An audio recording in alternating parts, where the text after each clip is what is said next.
আর বলা প্রতিটা অ্যাফার্মেশন, নিয়মিত বলা প্রতিটা অ্যাফার্মেশন, কনসিস্টেন্সির সঙ্গে বলা প্রতিটা অ্যাফার্মেশন তোমার জীবনে সদা সর্বদা সত্যি রূপে প্রতিভাত হয়।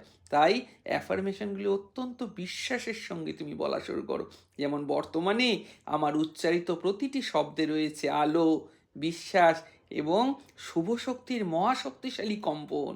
আমি আবারও বলছি, বর্তমানে আমার উচ্চারিত প্রতিটি শব্দে রয়েছে আলো, বিশ্বাস এবং শুভ শক্তির মহাশক্তিশালী কম্পন। যত বেশি করে তুমি এই অ্যাফার্মেশনগুলো বলবে, তত দেখবে এই অ্যাফার্মেশনগুলোর প্রতিটা শব্দ তোমার জীবনে কেমন সত্যি হয়ে উঠছে।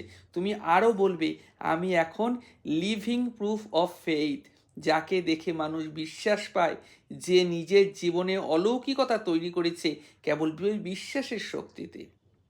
এখানে আমার একটু আটকে গেল, আমি আবারও বলছি, যাকে দেখে মানুষ বিশ্বাস পায়, যে নিজের জীবনে অলৌকিকতা তৈরি করেছে কেবলমাত্র বিশ্বাসের শক্তিতে। বিশ্বাস তোমাকে খুব সহজেই জয় এনে দেবে জীবনে। বিশ্বাসের মধ্যে থাকে না কোনো সন্দেহ, থাকে না কোনো যুক্তি।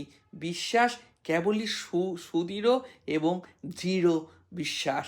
এই বিশ্বাস তোমাকে যথারীতি বিশ্বাস করিয়ে দেবে যে তুমি সফল, তুমি সঠিক, তুমি আসল, তুমি এই জীবনের মূল কেন্দ্রবিন্দু।